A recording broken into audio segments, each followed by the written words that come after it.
Dear students, this is Praveen Kumar Agrawal from Management Department. Welcomes you in my today's lecture of Company Law. In today's lecture, we will discuss upon the concept provisions regarding appointment of managing director, whole time director और managers. यानी कि आज के topic में हम managing directors, whole time directors और managers के appointment के रिलेशन में डिफरेंट प्रोविजंस को स्टडी करेंगे।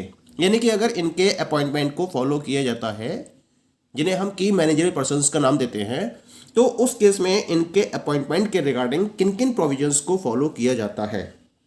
तो इसके लिए the very first provision is appointment of either MD और मैनेजर। अच्छा, एक बात और है, ये जितने भी मैं प्रोविजंस यहाँ डिस्कस कर रहा हूँ ये मैनेजिंग डायरेक्टर के रिलेशन में है, लेकिन इनमें से जो मैक्सिमम प्रोविजंस हैं वो होल टाइम डायरेक्टर्स और मैनेजर्स पर भी अप्लाई होते हैं। यानी कि अगर आपके एग्जाम में क्वेश्चन पेपर में provisions regarding whole time director आता है या मैनेजर आता है या मैनेजिंग डायरेक्टर आता है, तो इस पर्टिकुलर टॉपिक को आप प्रॉपर्ली डिस्कस कर सकते हो। ओके, तो हम कंटिन्यू करते हैं अपने टॉपिक को। The first provision is appointment of either MD और manager.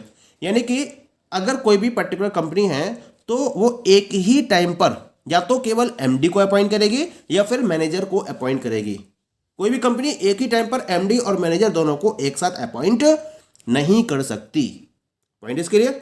Now come to the second point. Second point is the maximum term of appointment. Appointment की बात करें या री अपॉइंटमेंट की बात करें हम मैनेजिंग डायरेक्टर के रिलेशन में या होल टाइम डायरेक्टर के रिलेशन में या मैनेजर के रिलेशन में, तो वो एक बार में 5 साल से ज्यादा नहीं हो सकता। अपॉइंटमेंट और री appointment for a term not exceeding 5 years at a time. यानी कि आप मैक्सिमम 5 साल तक किसी भी पर्टिकुलर मैनेजिंग डायरेक्टर को या होल टाइम डायरेक्टर को या मैनेजर को अपॉइंट कर सकते हो या री अपॉइंट कर सकते हो। Point is clear. Third point, third provision is री अपॉइंटमेंट। कंपनी के अंदर एमडी को या डब्ल्यूडी को या मैनेजर को री अपॉइंट किया जा सकता है, लेकिन ये जो री अपॉइंटमेंट है इसको उसके टर्म के एक्सपायर होने से 1 साल पहले ही फॉलो किया जाना जरूरी है। यानी कि उसका कार्यकाल 5 साल का है या जो भी उसका टर्म ऑफ एक्सपायरी है, उस टर्म ऑफ एक्सपायरी से ठीक 1 साल पहले आपको उसे री अपॉइंट कर देना है, तब हम उसके अपॉइंटमेंट को कंटिन्यू कर सकते हैं, अदरवाइज उसको कंटिन्यू नहीं किया जा सकता। Clear. Now we will talk here about the minimum and maximum age. Minimum age 21 years and maximum age is the 70 years। यानी कि a person as managing director, whole time director और manager can be appointed who is below the age of 21 years। यानी कि उसको who is not below the age of 21 years and has not attend the age of 70 years। यानी कि वो कम से कम 21 साल का होना चाहिए और मैक्सिमम उसकी एज 70 years होनी चाहिए। लेकिन अगर मान लीजिए एक पर्टिकुलर पर्सन है जो 70 years से ज़्यादा की एज को अटेन कर चुका है और उसे कंपनी एमडी या डायरेक्टर या एमडी या होल टाइम डायरेक्टर या मैनेजर अपॉइंट करने में इंटरेस्टेड है, तो वो ऐसा कर सकती है। इसके लिए क्या करना पड़ेगा, उसको एक स्पेशल रिजोल्यूशन कंपनी में पास करना पड़ेगा और उस स्पेशल रिजोल्यूशन के बेसिस पर 70 years को क्रॉस किए हुए बंदे को या पर्सन को एज एमडी या डब्ल्यूडी या मैनेजर के तौर पर कंपनी में अपॉइंट किया जा सकता है। Point is clear. लेकिन जो मिनिमम एज है उससे कोई भी कॉम्प्रोमाइज नहीं किया जा सकता, वो 21 years कंप्लीट होनी ही चाहिए। क्लियर। अब बात करते हैं हम नेक्स्ट फिफ्थ पार्ट की। Fifth is the other qualifications. जैसा मैंने एज के बारे में डिस्कस किया था, सबसे पहला क्राइटेरिया था इसके अंदर एज का, कि एज का क्राइटेरिया पूरा होना चाहिए। लेकिन इसके साथ साथ कुछ और भी क्वालिफिकेशंस हैं जिसे उस पर्टिकुलर कैंडिडेट को कंफर्म करना जरूरी है। If he is going for the employment as MD और मैनेजर और होल टाइम डायरेक्टर, यानी कि इनमें से किसी भी पर्टिकुलर डिस्क्वालिफिकेशन को वो फॉलो ना कर रहा हो। पहला क्या है, he has not been adjudged as an insolvent, यानी कि कभी भी उसको इंसॉल्वेंट डिक्लेयर ना किया गया हो। वो किसी भी पर्टिकुलर पीरियड ऑफ टाइम में अपनी लाइफ में थ्रू आउट द लाइफ कभी भी इंसॉल्वेंट डिक्लेयर ना किया गया हो, ये पहली क्वालिफिकेशन है उसके अंदर होनी चाहिए। अदर क्वालिफिकेशन में second one is the he has not suspended payment to his creditors और मेकर्स एट एनी टाइम, यानी कभी भी जो उसके क्रेडिटर्स है उसके थ्रू उसका पेमेंट सस्पेंड ना हुआ हो। ऐसा भी नहीं होना चाहिए, इंसॉल्वेंट नहीं होना चाहिए, और कभी भी उसका जो पेमेंट है वो उसके क्रेडिटर्स के द्वारा सस्पेंड ना किया गया हो। ये दूसरी क्वालिफिकेशन है। The third qualification is has not been convicted by a court of an offence and sentenced for a period of more than 6 months, यानी कि उसको किसी भी पर्टिकुलर ऑफेंस में कोर्ट के द्वारा कन्विक्टेड नहीं किया गया हो, दोषी ना माना गया हो, और उसे 6 महीने से ज़्यादा की सज़ा ना सुनाई गई हो।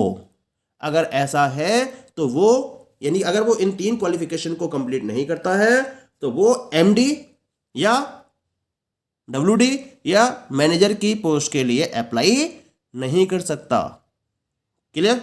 Now come to the 6th one, appointment subject to the provisions of section 197 and schedule 5th।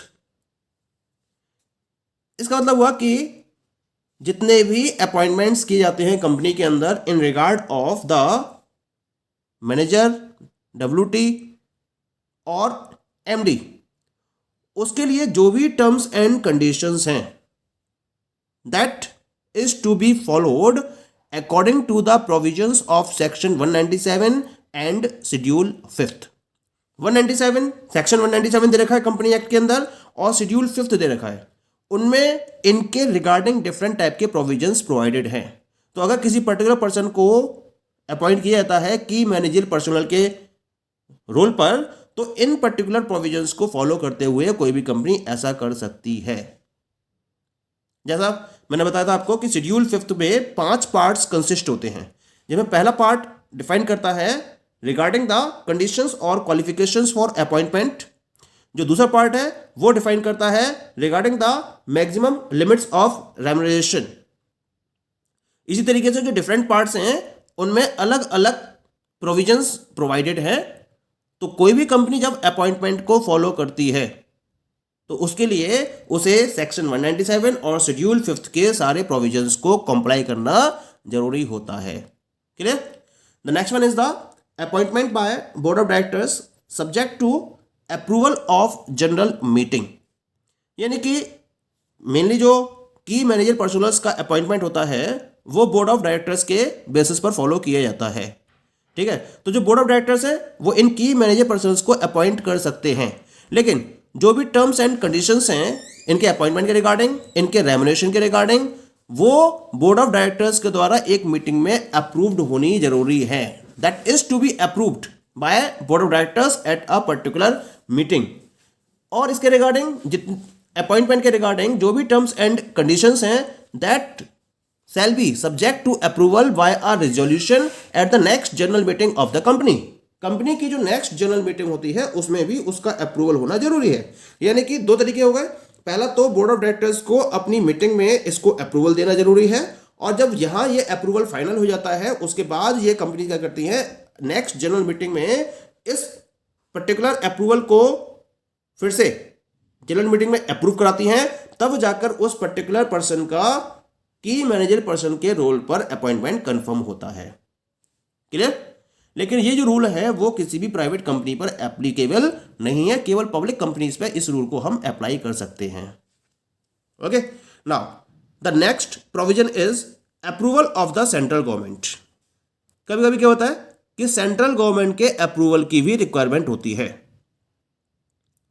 If such appointment is at variance to the conditions specified in the schedule 5th, यानी कि अगर शेड्यूल 5th में जो भी terms and conditions दे रखी हैं या जो भी प्रोविजंस दे रखे हैं उन प्रोविजंस को फॉलो किया जा रहा है और अगर उनमें कहीं वेरिएंस आ जाता है, यानी कि उनमें से किसी पर्टिकुलर रूल को फॉलो करते हुए अपॉइंटमेंट को फॉलो नहीं किया जाता है, तो उस केस में क्या करना पड़ता है, सेंट्रल गवर्नमेंट का अप्रूवल लेना जरूरी हो जाता है।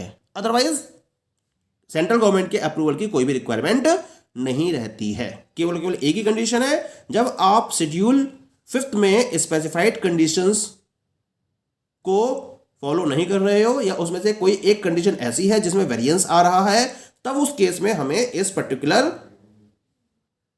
प्रोविजन की रिक्वायरमेंट होती है। Clear? And the next one is the return for appointment. एक बार जब आपका अपॉइंटमेंट कंफर्म हो जाता है की मैनेजरियल पर्सनल्स के रिलेशन में, तो कंपनी को क्या करना है, the company shall file a return in the prescribed form with in 60 days of such appointment with the registrar. यानी कि जब अपनी कंपनी में आप की मैनेजर पर्सनल्स को अपॉइंट कर लेते हो, चाहे एमडी को अपॉइंट करो, चाहे आप होल टाइम डायरेक्टर्स को अपॉइंट करो या फिर मैनेजर को अपॉइंट करो, तो उस अपॉइंटमेंट के 60 days के अंदर अंदर आपको रिटर्न फाइल करना होता है कंपनी का, और वो भी उनके अपॉइंटमेंट लेटर के साथ में to the registrar. Point clear हो गया? तो this is regarding the return for appointment. And the last one is the effect of act done before approval.